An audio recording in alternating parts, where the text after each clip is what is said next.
Panel. You guys are like, that's depressing. Thank you. You ever notice how many YouTubers apologize for their messy digs, but then they apologize the very next video for the same messy state? Why apologize in the first place? You know, the thing that I've noticed just on YouTube is how many people, you know, we have this sort of fascination with interior design in America, but how many people are in their mid-30s or later and have got the same crappy that they've been hauling around since their early 20s? Mismatched, worn, terrible pieces. I don't know. I'm a decorator, so I'm kind of biatchy about that stuff. Like, or at least, like, I'm tacky as hell, but it's intentional. I have a theme. I love your little Etch-a-Sketch that hangs up behind you. I saw that last night. I was like, that's awesome. Oh, my God. I can't get my screen to move. I can't.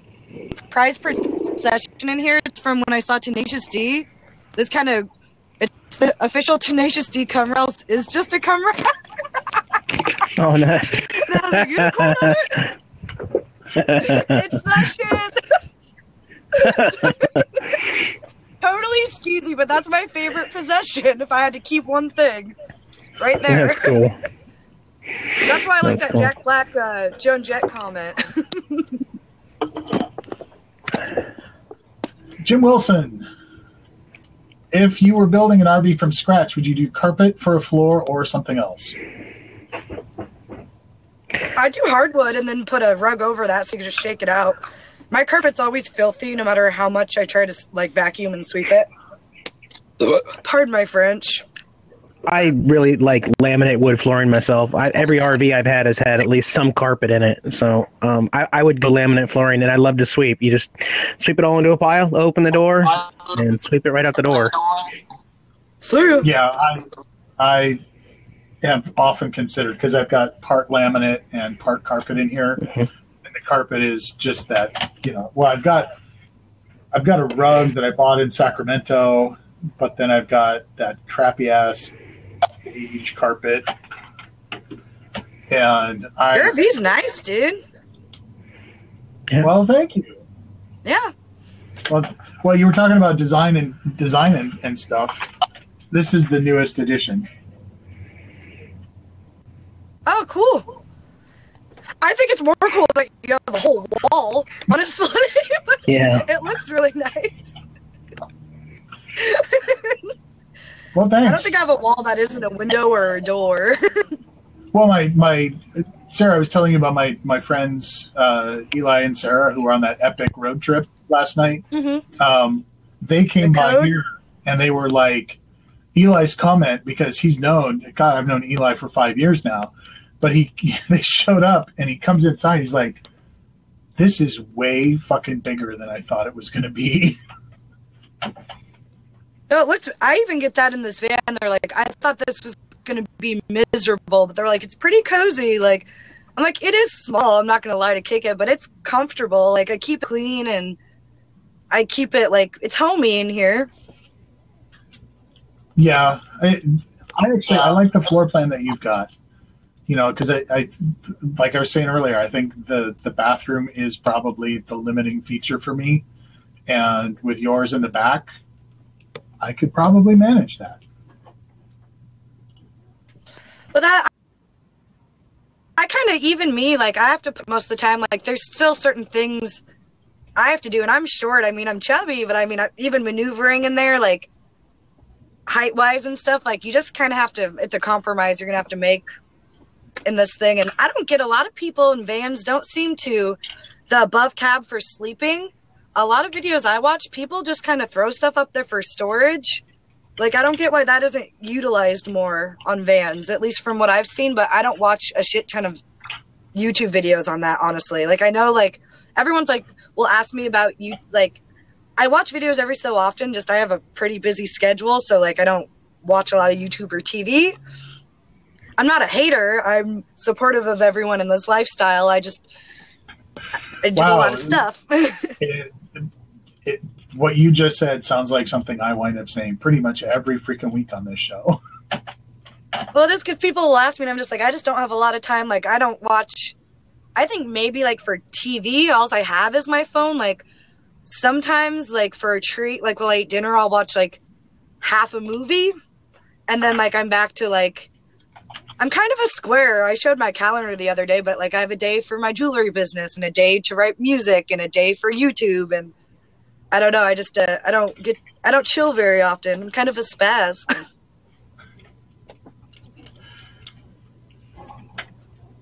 We boot Eric off of here. Did he fall asleep? Well, I'm wondering if, because it's right at quarter after the hour. I'm wondering if he had to. Oh, gotcha. I gotcha. So, would you change the USA for another country to live in? Do you think that the USA is the best place to live? Is that for me or for you? It's for all of us. Well, I'd kind of be a close-minded bitch if I said it was, because I've never been anywhere else. Were you just promoting Wendy's or agreeing with me? No, I was saying that this was the best idea. Thank you. Oh, yeah, faux show. Happy Friday. But I haven't been to a lot of other countries. I've been to Canada, and yeah, I haven't really been a lot of other places, so I'm not one to say if America is the best, but I'm assuming with my ideals and what I find important, how I don't really have a money boner, and I'm not really into war. I don't want to get political at all, but I think for my personality, maybe I would do better in a different country, honestly. But I'm happy here, but I don't know any different. So, yeah, some of the best advice that I ever got from anybody was go to the Black Hole of Calcutta. Black Hole of Calcutta. If you don't go anywhere else in your life, you will go there, and the people there are so poor that there is no possible way that you will come away from that experience anything but a completely changed human being. I would love to do something that seems like I would love, like, I've seen, like, I'm not religious again, and I've seen church groups that go help like different places in the world, and I know like Peace Corps does that, but I don't know how to get into that. But I would love to just like leave the van behind and go live somewhere totally different and just like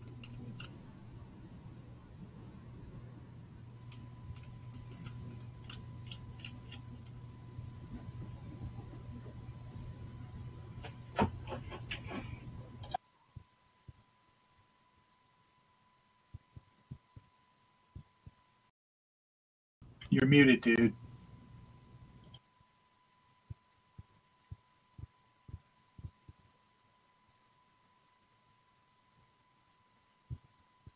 help children or help people. Yeah, you've got no audio, Eric. Can you hear me now? Yeah. Sorry.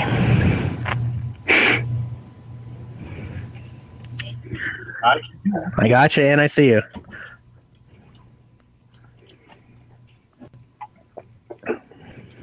So my plan is, I realized that I have not seen, like, I've been to Canada and I've been to Mexico kind of briefly, and I haven't seen nearly enough of the world. So my plan is to continue working the gigs that I've got for probably the next 4 years, hither and yon, traveling the country, seeing the U.S., and then the two things that I want to do that are not RVing.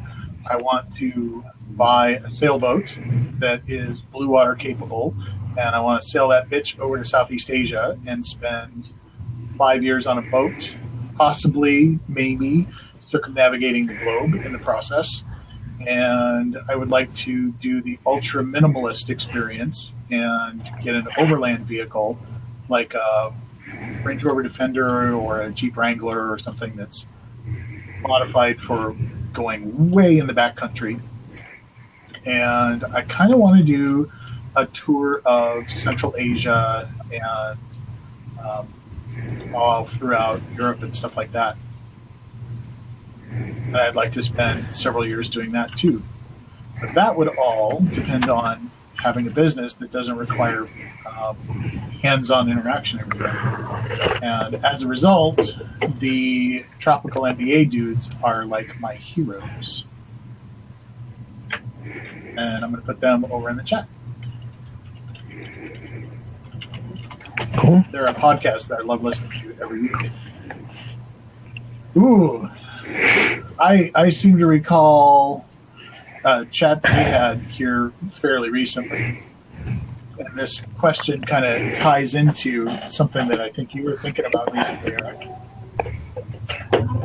No, I really don't even want to think about it anymore because like my plans change all the time. But Mark Conger, 180 Lifer, Eric, where do you see yourself in 5 years, and have you thought about designing the perfect RV for full timers? You know, it's interesting because more and more popular now. People are being able to buy a chassis that is incomplete, basically, or you know, buy the van or the tour bus and everything which is completely able to be customized. And I've always considered there to be a laundry list of stuff that no matter what RV I move into, it's like, okay, look, this is getting changed out for this. This is useless and pointless, so I'm going to do this. This storage facility, why would they even start with that? It's got to be this, this, and this. So I have this certain checklist in my mind where I kind of say that this was just something they did because it's the stereotype of what every RV needs to have. So I've always thought that it's better to kind of have a clean slate to be able to kind of fix some of that a little more easily. But at the same time, I'm not. I think this is kind of what I've wanted to talk with John and other people about. Is like I'm surprised that more RV manufacturers don't reach out to people who actually live in an RV and use an RV and to kind of look at the changes that are being made, especially when so many people are making the same exact changes. You know, I think that they should listen to us a little more and kind of want some of our feedback as far as what works better on the road, you know, full time. Yeah, although my take on it is that the full-timer portion of the market is still really small, and the RV market itself is not that large to begin with.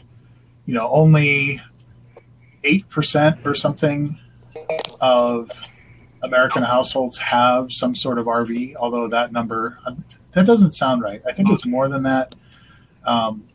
I know that the RVIA does a survey every year, and the interesting thing is that over the last 15 or 20 years, the average age of an RV owner has fallen from the early 60s to the mid 40s.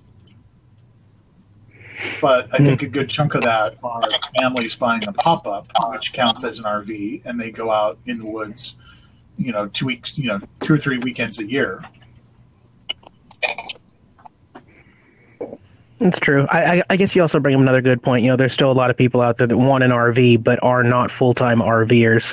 So maybe the weekend, I mean, I'm trying to consider all that kind of stuff where they have to bring all the silverware and plates and coffee cups in from the house into the RV every weekend, and remember the pillows and the right blankets and the right change of clothes and all that stuff.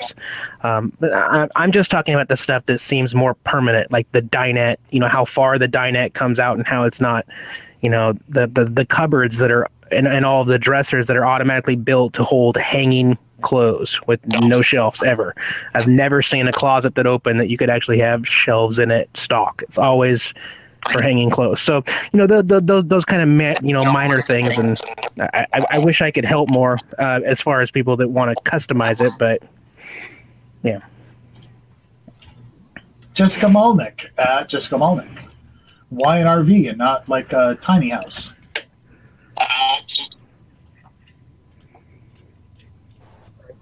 Sorry, I didn't hear what you said. My mic was, or my volume was down. Why an RV and not a tiny house? Your volume is really low. Can you? To me for the last 10 minutes. I turned my mic down. Oh, I think I turned my volume down too at the same time or something because I couldn't hear her. I turned my mic down for the potty lottery and then forgot to turn it back. Oh, okay. You heard anything that I said because it was all the way down. Yeah, it was really hard to hear. The time the RV and not is kind of nuts right now. Oh. Do you, the question that Jessica Molnick asked for the RV and not a tiny house, I think we're all going to pretty much answer this one a lot different too. I'm going to put this one off and not answer this one though. Go ahead. John. For me, Are we waiting for me? I can't hear the question. You try again. Why an RV and not a tiny house?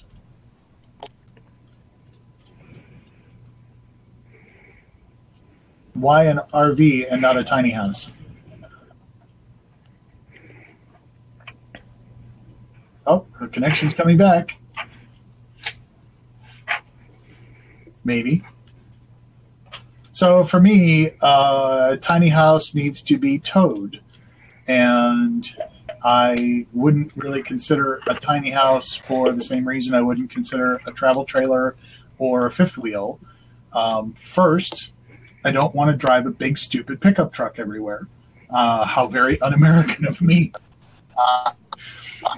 Second, I have 2 cats, and I'm not comfortable leaving them in the trailer while we are underway, which means I would have to move them from the trailer to the pickup, to the trailer, to the pickup, to the trailer, to the pickup.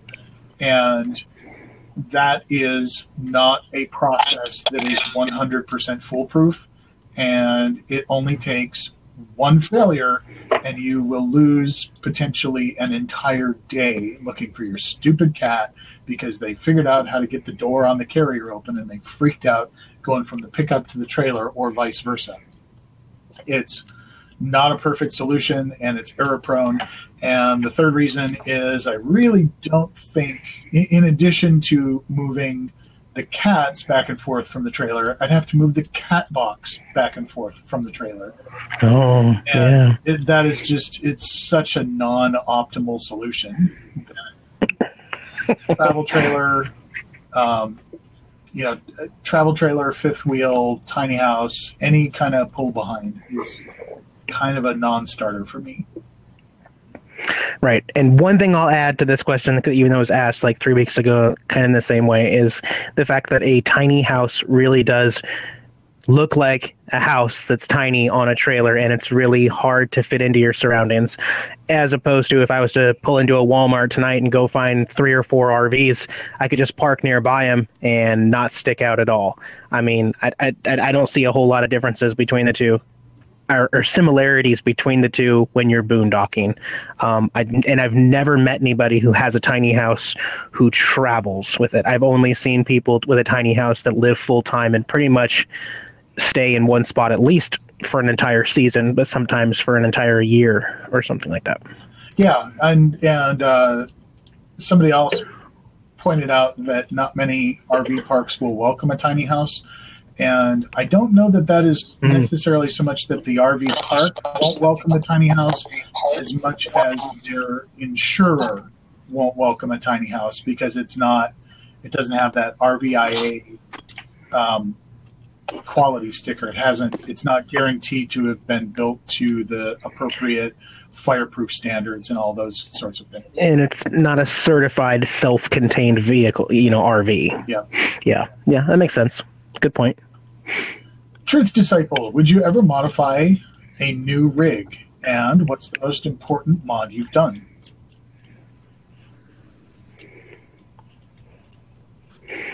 I think no matter what rig I had, even if it was brand new, there's no way I would be comfortable with the current layout and stuff going on. So I would modify anything I was in. And I do a lot of modifying on the road.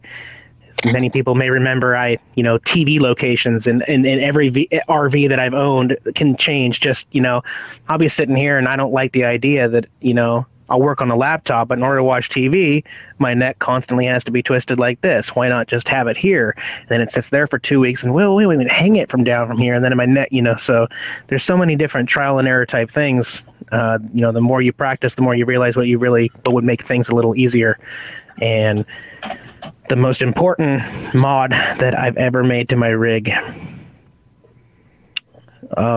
besides I talked about the solar, I talked about the propane buddy heater so that I don't have to run the blower and drain my batteries, as well as I think those are the 2 biggest, yeah. For me, the question would have to be, would you ever buy a new rig. Oh, good point. I did study on what depreciation values are on a new RV, and you lose like half the value in the first 3 or 4 or 5 years.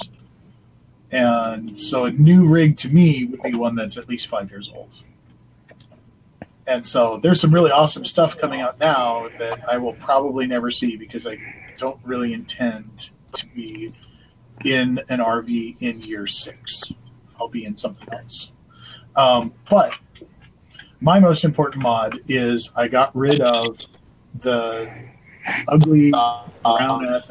It's on the Yarvi Instagram. There's a picture of the ugly ass couch that was back there and the dinette that was here, and I replaced it with a kitchen table and shelving down there, and that table back there can turn sideways and be a second desk for someone. It was a second desk for Mary for a while, but then Mary decided she'd rather live in LA. And so everything in this slide became instantly way more functional than it was.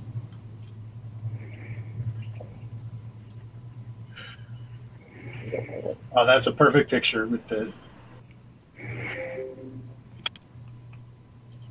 I don't have it. Perfect. I don't have a picture. I just have no audio only.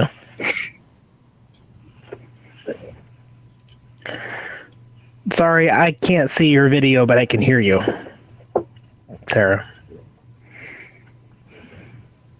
I'm going to hop out for a minute and see if it gets better. I'll be back. Okay.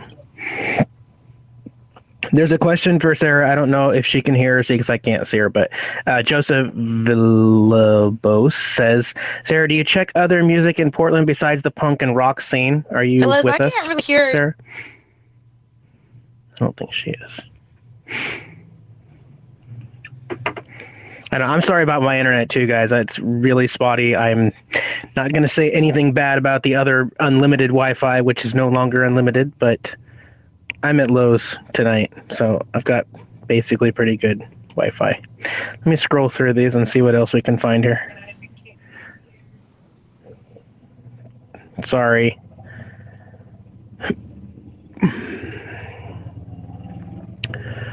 Joseph had another question. Let me pop it up here real quick. Anyone have any experience with Thousand Trails? He says it's $45 a month and $3 a day camping in their RV resorts. $3 a day. I can't hear anyone. Yeah, that would work for someone who does a little more RV camping than me. Because I kind of mentioned I'm going for once a week right now, and that's a chance to fill up water and dump the tanks and recharge the batteries if they need it on a cloudy day. So for me, that wouldn't pay off. Something like AAA prepaid towing, pretty much, or Good Sam's. I can get a $3 or $5 discount for having a Good Sam's card, plus all the free installs at Camping World. But yeah. Sarah, are you with us? Have you ever considered Thousand Trails membership? I don't know what that is. Are you saying Thousand Trails membership? Yeah, yeah. You heard of it? Have you used it? I haven't used it because I don't know what it is. Obviously, I've never used it either, but it does pop up a lot when we're talking. A lot of people have recommendations of it. I just don't camp that often. Is that like a Good Sam thing, kind of? Kind of. He claims here that it's $45 a month, and then only $3 to camp at the RV resorts where you find the ones with Thousand Trails. And I'm not one to talk on it because I know nothing about it. So ask Joseph or somebody else about the details. Yeah, you're not going to get a cool answer on me for that one either. I just can't. Don't know anything more. Sprinter Pubs asks, does Lowe's have the same policy as Walmart for boondockers? Actually, I don't know how to put it. I don't think there is a policy in place for Lowe's or Home Depot as far as RV boondocking. As far as the research that I can find, they're not necessarily pro RVs overnight. They're not against it, but I've never once had a problem at a Lowe's or Home Depot parking lot anywhere in the country ever. Well, I say not a problem like being asked to leave or say, hey, this is, you can't park an RV here. I've had like street sweepers come through. I've had street racers come through. It happens more times than you thought. They just congregate here. They all meet here, and then they show up in souped up cars and everything, and then play really loud music, and then race off from here. It's like a meeting point or something. I don't know. Tokyo Drifter's cool. Yeah, it seems like it. I don't know. Hey, let's all meet at Lowe's. I don't know why in that's Longview, they do that. They call it cruising, and they meet at Walmarts or Walmarts, not Walmarkets, but I don't know. Okay. It's what really bored people do in small towns, it seems like. I don't know. I was never into it. But aren't there cooler places than a Walmart parking lot to at least meet up? I don't know. Have you been to Longview? I'm just kidding. Yeah, I guess not much. No, I never got it. It was never my jam. I don't know, but I didn't quite fit in very well in that town, but that's what people did. They're like, you want to go hang out at Walmart? I'm like, fuck no. I don't even shop at Walmart if I don't have to. No offense, just like the crowded factor for me is a little intense. I don't know. Yeah, I mean, is it like sacrilege to not like Walmart if you live in an RV or a van? I don't know. Probably not. I mean, people have been dogging Walmart on my channel all the time. They just don't even like seeing RVs at Walmart. But place. But I mean, no, but I mean, even when you're on the road, being able to stop somewhere and you can get your paint, then you can go buy fresh produce, and then you can go buy clothes, and usually every Walmart I'm at, you're going to find a hardware store and a coffee shop and a fast food place. So it just depends. It's kind of a good central point sometimes, or you find the Walmart, you're going to find other things nearby too. I guess I'm a little biased too because I work at another grocery store chain where you can get okay. So those, yeah. I see. The discount helps. Yeah. That makes perfect sense too. Okay. Joseph wanted to know, would any of you consider a school bus conversion? And yeah, do you want to field that one first, Sarah? Would you ever consider a school bus conversion?